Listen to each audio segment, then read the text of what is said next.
বিসমিল্লাহির রহমানির রহিম। দেশ এবং দেশের বাইরে যেখানে থেকে আমাদের এই ভিডিওটি দেখতেছেন সবাইকে আমার আন্তরিক অভিনন্দন। আজকে আসলে আমরা জার্মানির একটি খুব সুন্দর একটি শহর ডিউরেনে আসছি। দেখেন ডিউরেনে এখানে লকডাউন চলতেছে, সরকারে লকডাউন ঘোষণা করেছে ইতিমধ্যে। এবং দেখেন যে শহরে প্রতিদিন দেখেন এই মার্কেটটা দেখেন, এই মার্কেটের সামনে দেখেন এই যে এই জায়গায় প্রত্যেক দিন শত শত মানুষ এখানে সমাগম হইতো। এই লকডাউনের কারণ দেখেন এই জায়গাটুকু পুরো খালি, কোনো মানুষজন নাই, মানুষ শূন্যতা। তো এরকম যদি আপনারা সবাই এই লকডাউন পালন করেন, সবাই ঘরে থাকেন, বাইরে বেরোয় যদি না বেরোন, তাহলে এই করোনা ভাইরাসটি একটু প্রতিশোধ করা সম্ভব। তা না হলে কোনোভাবেই সম্ভব না। দেখেন এরা জার্মানির এত প্রযুক্তির শহর, এত উন্নত শহর, এত জার্মানি উন্নত একটা দেশ, সেই দেশে সবাই সরকারের আইন শৃঙ্খলা মেনে সবাই ঘরে, সরকারের কথায় সবাই ঘরে থাকতেছে, বাইরে বেরে বেরোয় না। আর বাংলাদেশের আমাদের অনেক লোক ওই সরকারে তো লকডাউন ঘোষণা করছে, বাইরে যেতে নিষেধ করছে, বাজারে যেতে নিষেধ করছে, আর সারা বাংলাদেশের অধিকাংশ লোক ওই হাট বাজারে মাদ্রাসায় মসজিদে, ঠিক আছে, প্রতিনিয়ত যাইতেছে, সরকারের কোনো কথাই মানতেছে না। আমাদের এই বাংলাদেশে যদি এই ইউরোপ আমেরিকার মতো, অস্ট্রেলিয়ার মতো বিভিন্ন উন্নতশীল দেশের মতো করোনা ভাইরাস প্রবেশ করে, তাহলে বাঁচানোর কোনো ক্ষমতা নেই। কতটি হসপিটাল আছে বাংলাদেশে? 17-18 কোটির জনগণ। 18 কোটি জনগণ অসুস্থ হলে ঠিক আছে, কোন হসপিটালে নিয়ে তাদের চিকিৎসা করবো, ভালো করবো? এটা কোনো সম্ভবই না। সেজন্য বাংলাদেশে যারা আছেন, বাংলাদেশের সকল ভাই ও বোনেদের, সকল মানুষকে আমি অনুরোধ করব, আমরা জার্মান থেকে দেখেন আমরা ঘরের ভিতরে বসে রয়েছি, আমরা বাইরে যাইতেছি না। শুধু এই সংবাদ সম্প্রচার করার জন্য আমরা বাইরে কিছু কিছু সময় যে আমাদের সেফটি নিয়ে তারপর আমরা বাইরে যে কিছু ভিডিও করি। তো আপনারা জার্মানির একটা উন্নত শহরে, ইউরোপের সব দেশে উন্নত শহরে তারা সবাই ঘরে অবস্থান করতেছে।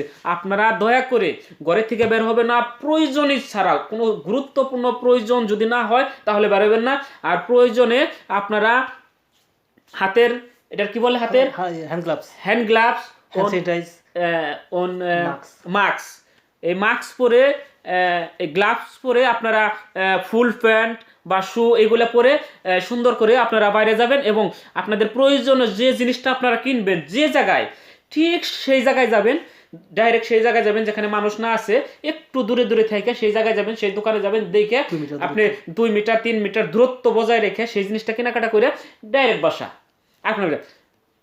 আর যদি বাইরে ঘোরাফেরা করেন, আপনার সংস্পর্শে যদি একটা অসুস্থ লোক সেখানে থাকে, তাহলে তার থেকে রোগটা আপনার আসবে।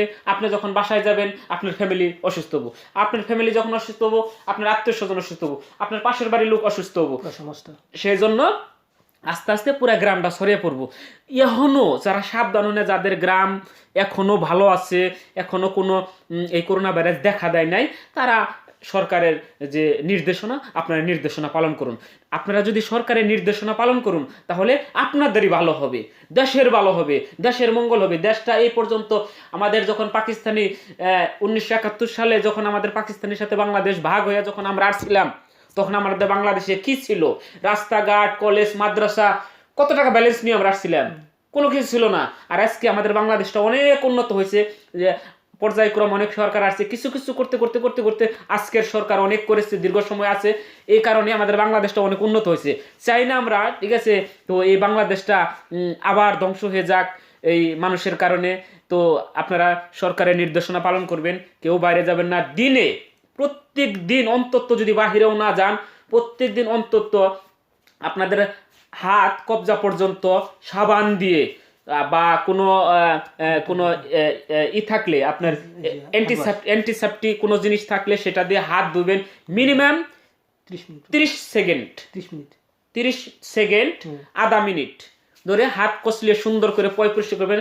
এবং বাড়ির আশেপাশে আপনারা, এটা হলো আমার একটা কথা, আমার একটা চিন্তা ভাবনা থেকে আমি বলবো, যেহেতু আমাদের বাংলাদেশে বেশি বিদেশের মতো এত সুন্দর, এত এরকম রাস্তাঘাট এত উন্নত না, সেই জন্য বলবো যাদের বাড়ির আশেপাশে, যারা যে ফ্যামিলিতে আছেন, সেই বাড়ি, আপনাদের বাড়ির আশেপাশে এই ব্লিচিং পাউডার আছে। ব্লিচিং পাউডারে যে আমরা যে খেতে বিষ দিই, সেই বিষের মেশিনের মধ্যে সুন্দর করে পানি দিয়ে মিক্সার করে রাত্রের বেলায় যখন গরু বাছুর হাঁস মুরগি সবাই ঘরে দিয়ে ফেলে, তখন এই ব্লিচিং পাউডারে এটা স্প্রে করে সুন্দর বাড়ির আশেপাশে এই ডোয়ার চত্বর মধ্যে, ঘরের চত্বর মধ্যে সুন্দর করে স্প্রেটা করে দিবেন। স্প্রেটা করলে হচ্ছে কি ওখানে যত ভাইরাস থাকুক, যত রোগ জীবাণু থাকুক, যত পোকামাকড় থাকবো, দেখবেন সকালবেলায় সেই ভাইরাসগুলো সব ধ্বংস হয়ে গেছে। কারণ রাত্রের বেলায় করবেন, দিনের বেলায় সবারই হাঁস আছে, গরু আছে, কুকুর আছে, এগুলো সবাই ব্যাট দেখালে সমস্যা হতে পারে। তবে সবচেয়ে আমি মনে করি রাত্রির বেলা এটা নিরাপদ। তে বাংলাদেশে যে যেখানে থেকে আমাদের এই অনুষ্ঠানটি দেখতেছেন, আমার এই ভিডিওটি দেখছেন, যে সবাইকে আমি অনুরোধ করব, বাংলাদেশে আলাই নালাই ডালাই আবদ্ধ জায়গায়, নদীতে হোক যেখানে হোক, ঠিক আছে, আবদ্ধ জায়গায় নর্দমা পচা পানির মধ্যে আপনারা গোসল করবেন না। সবাই যার যার বাড়িতে যে টিউবওয়েল আছে, টিউবওয়েলের পরিষ্কার পানি দিয়ে আপনারা গোসল করবেন, দয়া করে আপনাদের কাছে অনুরোধ। কারণ হচ্ছে একটা মানুষ অসুস্থ হইলে সে পরিবারের একটা বোঝা হয়ে যায়। তো বাংলাদেশ মানুষ, আমি জানি, আমি বাংলাদেশি মানুষ, আমি জানি অনেক ফ্যামিলি আছে তারা খুবই নিম্ন আয়ের ফ্যামিলি, তাদের কিছু কিছু ফ্যামিলি আছে তাদের ব্যালেন্স থাকে না, দিনে দিন খায়।